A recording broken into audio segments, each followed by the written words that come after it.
Bom dia, igreja, a paz do Senhor. Leitura bíblica de hoje para darmos continuidade à nossa série de devocionais aos domingos. Estamos hoje no capítulo 23 de Provérbios, onde nós vamos falar sobre o que Provérbios quer nos ensinar, que esse Provérbios do capítulo 23, ele vai fazer parte da coleção de sabedoria atribuída principalmente a Salomão. Neste capítulo, nós encontramos conselhos práticos sobre autocontrole, humildade, riquezas, disciplina dos filhos, amizades e o temor do Senhor.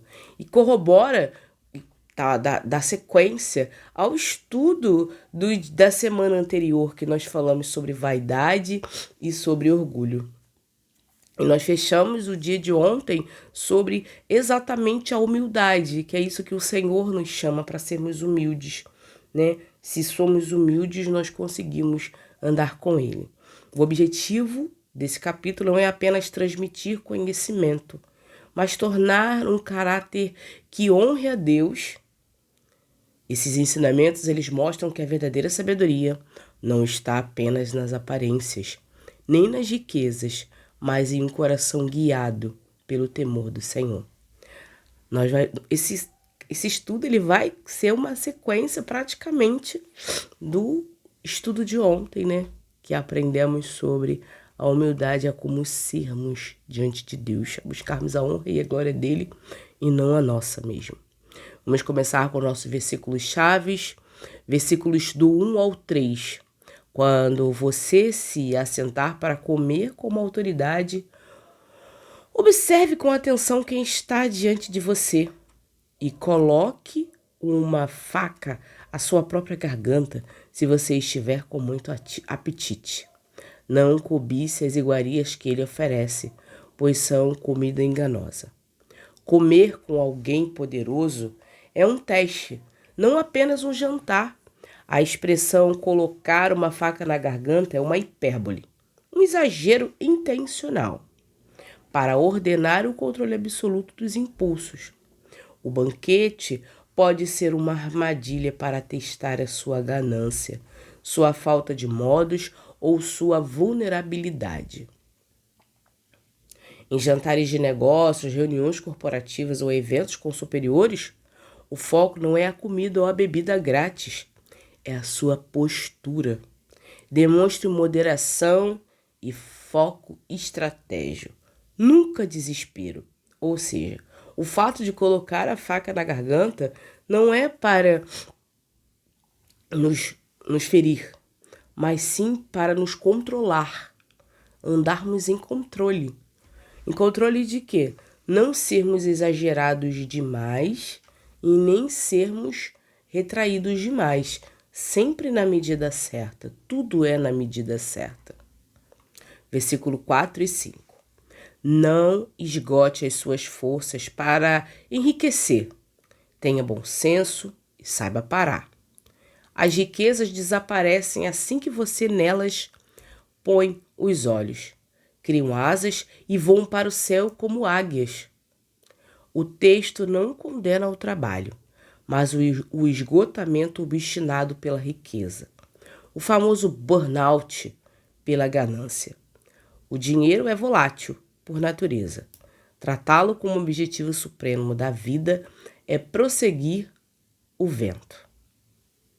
Tenha ambição saudável, mas saiba a hora de parar, descansar e cuidar da sua família. Não sacrifique sua saúde ou seus valores por um saldo bancário que podem sumir em uma virada de mercado.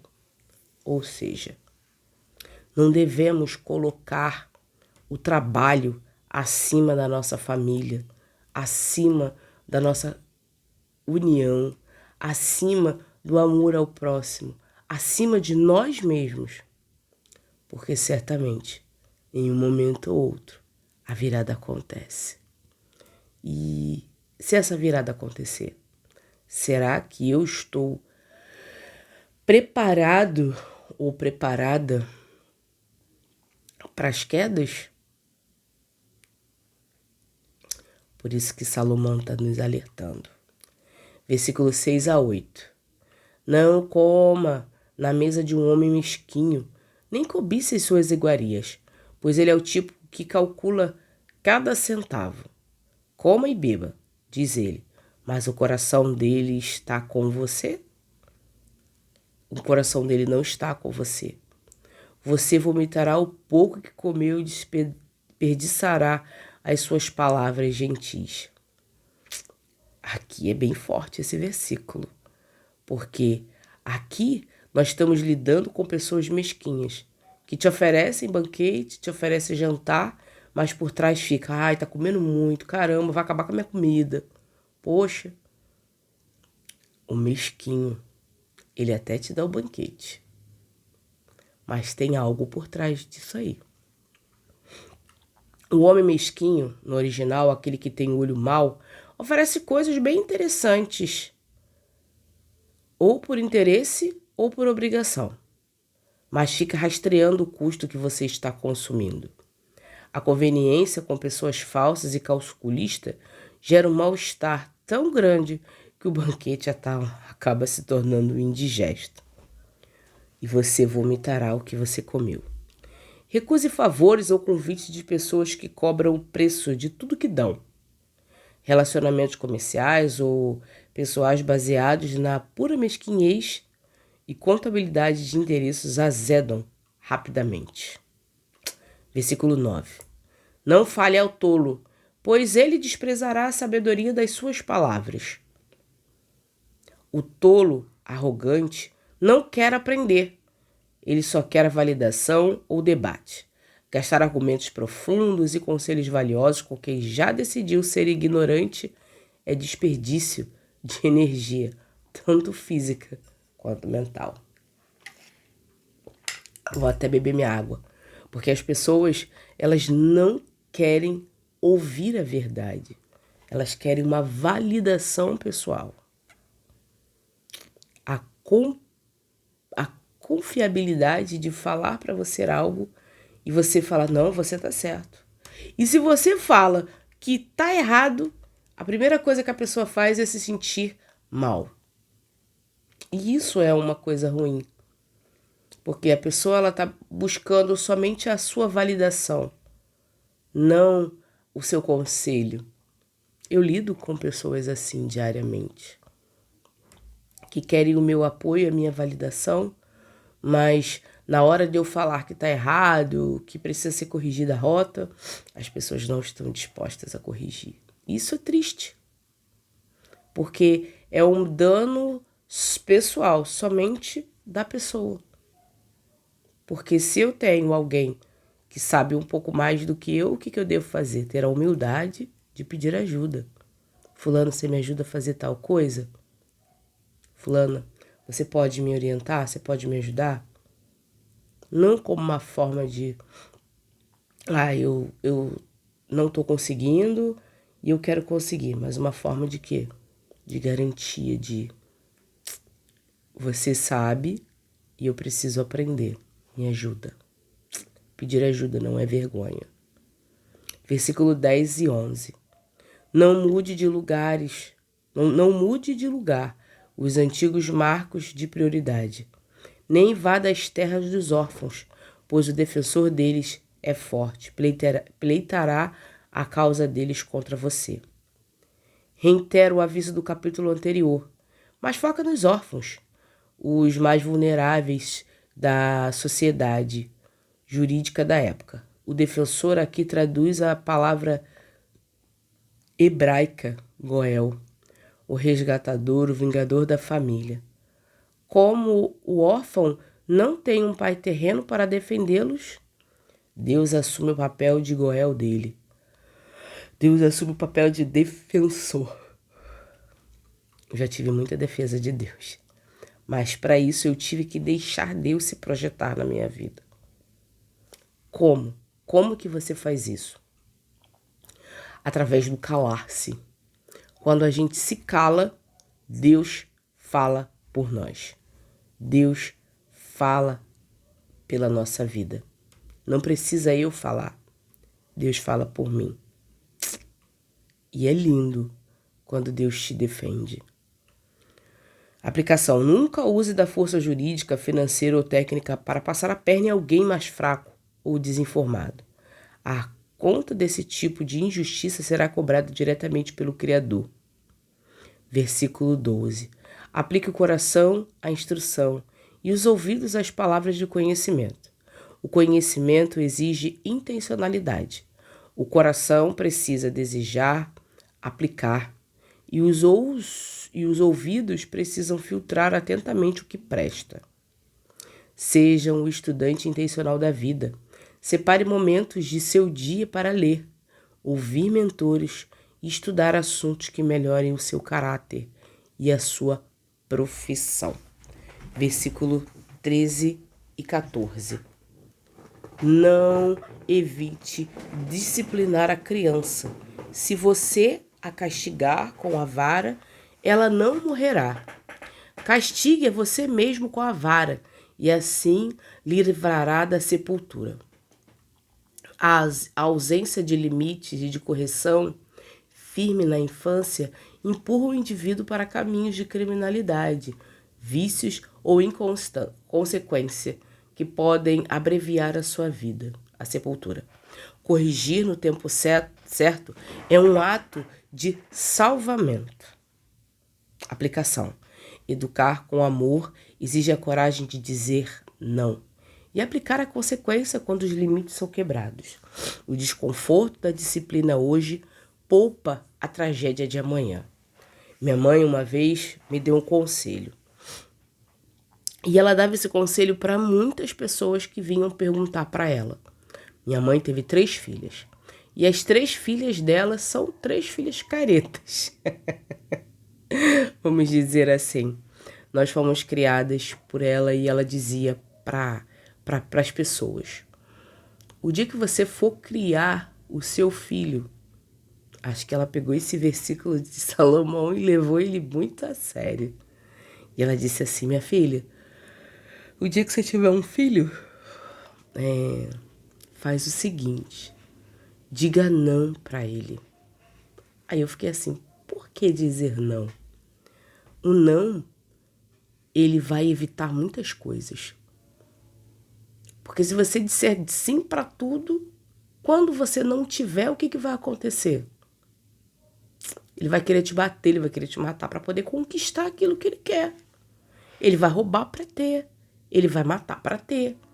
Então, o não, ele vai ensinar com que o seu filho o seguinte: ó, eu preciso trabalhar, eu preciso ter dignidade, eu preciso lutar para conquistar.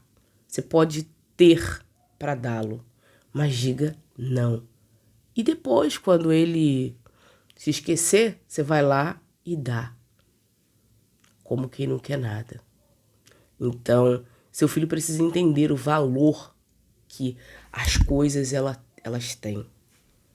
Então, eu trouxe isso para minha vida e entendi muito bem o que a minha mãe quis dizer com aquilo. E é isso. Versículo 15 e 16. Meu filho, se o seu coração for sábio, o meu coração se alegrará. Todo o meu ser exultará quando os seus lábios falarem com retidão. O maior prêmio de um pai, mãe ou mentor não é o sucesso financeiro do filho, mas ver que ele se tornou uma pessoa de caráter, firme e de palavras limpas. Viva de tal forma que sua conduta, ética, honestidade sejam seu maior orgulho daqueles que investiram na sua criação. Mamãe hoje, se ela visse a minha trajetória de vida, eu tento levar os ensinamentos dela não só para a minha vida, mas para outras pessoas também. Aonde eu estou falando, ministrando, eu sempre trago os ensinamentos da minha mãe à tona e digo, ó, minha mãe falava tal coisa, minha mãe dizia tal coisa. Aqui nos nossos devocionais diários, no nosso vlog espiritual, é falado exatamente sobre isso, sobre o que minha mãe dizia, eu sempre trago ela como um bom exemplo aqui, né? Da minha criação, do meu direcionamento que ela me deu, tanto o meu quanto das minhas irmãs. Mamãe investiu tempo. E hoje em dia, muitas mães não querem investir tempo na educação dos seus filhos. Largo na mão de qualquer pessoa. Que bom se você tiver uma pessoa de confiança. Minha mãe tinha. Tia Rita, tio Pedro, que cuidavam de mim quando ela trabalhava. Eram famílias que tinham valor. Tio Júnior, tia Adriana. Famílias que realmente tinham valor espiritual e pessoal, né? Vamos dizer assim. Famílias que me ajudaram na minha educação e no meu caráter pessoal. Então, ela quando trabalhava, ela me colocava só com pessoas que ela viam que tinham mesmo cuidado comigo, até ela conseguir pegar a pensão dela. Quando ela conseguiu pegar a pensão dela, só sucesso. Ela cuidava de mim, me orientou muito, me ajudou muito nas minhas questões e foi uma mãe exemplar na minha vida. Versículos 17 e 18. Não inveje os pecadores em seu coração, mas continue a temer o Senhor o dia inteiro. Sem dúvida, você terá um bom futuro e a sua esperança não será frustrada. Às vezes, uma falsa sensação de que quem joga sujo está se dando bem mais rápido, o sábio avisa, não olhe para a fotografia do momento deles. Olhe para o filme completo. Quem teme a Deus está construindo um fundamento geométrico que garante um futuro sólido. Não mude suas regras éticas só porque viu alguém prosperar mais rápido usando atalhos desonestos. O final deles é trágico. A sua colheita de integridade, ela será segura. Não queira progredir com erros, cálculos ilícitos e pessoas fazendo coisas erradas. Busque a segurança da sua colheita da integridade. Versículo 19 a 21. Ouça, meu filho, e seja sábio. Guie o seu coração pelo bom caminho. Não se junte aos que se enchem de vinho, nem os que se empanturram de carne, pois os beberrões e os glutões empobrecerão, e a sonolência e os vestirá de trapos. O foco aqui é o perigo da futilidade do consumo anestésico. Pessoas que vivem apenas para o prazer da mesa, das festas e dos excessos, perdem o foco produtivo. O excesso de prazeres gera uma ressaca existencial, sonolência, que destrói a capacidade do trabalho. Celebre a vida, mas fuja dos excessos cotidianos. O controle sobre o que você come, bebe, consome é o que mantém a sua mente afiada para produzir e prosseguir. Versículo 22. Ouça seu pai que o gerou. Não despreze a sua mãe quando ela envelhecer. O respeito aos pais idosos é a métrica da maturidade de uma sociedade e de um indivíduo. Quando eles perdem a força produtiva, é a hora do filho demonstrar honra e gratidão pelo fundamento recebido. Cuide, ouça, dê atenção aos seus pais, especialmente na velhice. A forma como você trata seus pais idosos diz tudo sobre quem você realmente é por dentro. Versículo 23. Compre a verdade e não a venda. Compre a sabedoria, a disciplina e o discernimento. A verdade e a sabedoria têm um custo alto de aquisição. Exigem tempo, renúncia, estudo e orgulho quebrado. Uma vez adquiridas, elas jamais devem ser negociadas ou vendidas por conveniência, dinheiro ou status momentâneo. Invista o dinheiro que for necessário em livros, cursos, mentorias, mas nunca abra mão da sua palavra ou dos seus princípios morais por uma proposta financeira, por nada. Versículo 24 e 25. O pai do justo exulta de alegria. Quem gera um filho sábio, nele se alegra. Alegre-se o seu pai, a sua mãe, exulte aquele que o deu à luz. Reitero o versículo 15 e 16. O retorno emocional de um filho caminhando na retidão é a maior recompensa da paternidade. Honre o esforço da sua família, sendo a melhor versão do ser humano que você pode ser. Versículo 26 a 28.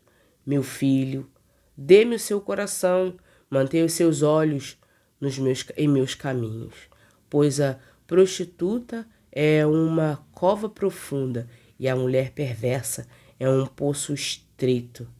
Como o assaltante, ele fica de emboscada e multiplica os infiéis entre os homens.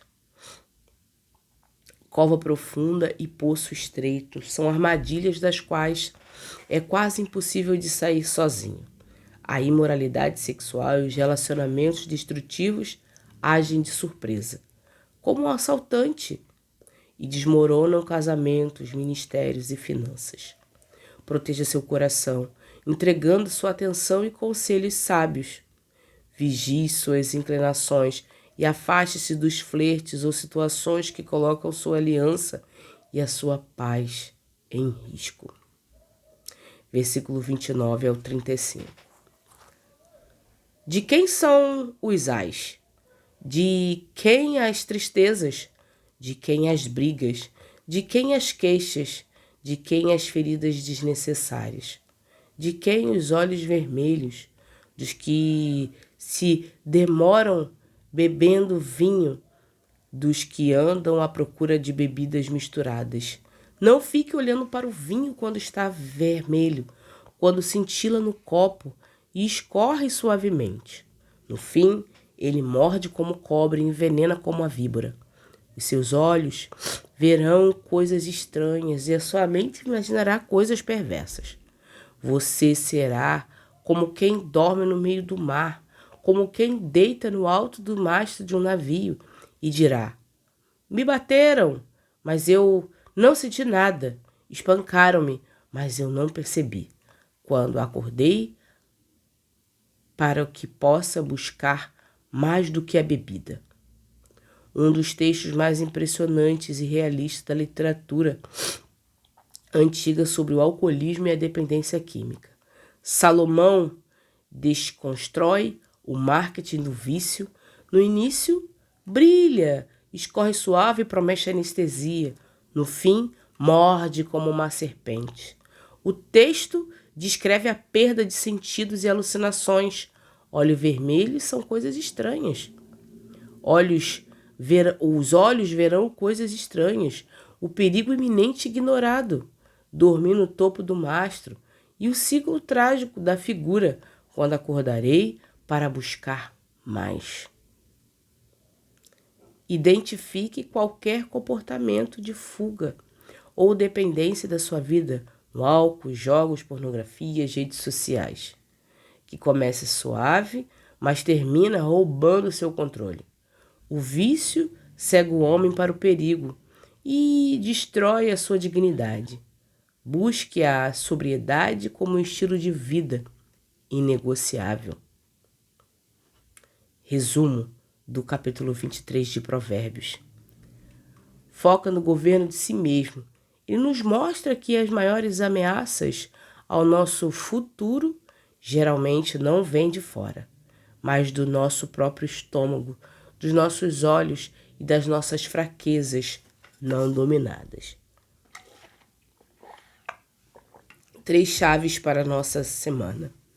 A faca na garganta. Diante das pressões sociais, banquetes corporativos ou oportunidades de ostentações, ative o freio de mão do autocontrole. Versículo 2. Moderação gera respeito. O valor inegociável da verdade. Gaste o que for necessário para aprender, mas não venda o seu caráter por dinheiro nenhum. Versículo 23. Sabedoria é um patrimônio fixo. O alerta do mastro. Não brinque com aquilo que tem poder de te viciar ou anestesiar. Versículos 34 e 35. Estar no controle das suas dificuldades mentais é a sua maior vantagem competitiva no mundo real. Hoje, analise se existe alguma área onde você está operando com a pressa para enriquecer. Versículo 4. A ponto de queimar a sua saúde ou tempo com a realidade. Importa. E reajuste sua agenda. Escolha a sobriedade e o foco a longo prazo. Amém? Vamos orar? Paizinho amado e querido Deus, graças te damos por mais um dia que se chama hoje, Senhor. Muito obrigada, Pai. Muito obrigada porque aprendemos que não devemos viver alcoolizados, que devemos buscar a sobriedade, que devemos buscar, Pai, o conhecimento, que devemos entender que a Tua vara, a Tua forma de nos ensinar é o que nos importa, é o que nos direciona, é o que nos fortalece. Nos ajude, Pai, a compreender que a Tua vontade ela é soberana e que o Teu amor é o que nos mantém de pé. Muito obrigada, Pai. Hoje eu oro e já te agradeço em nome de Jesus. Amém.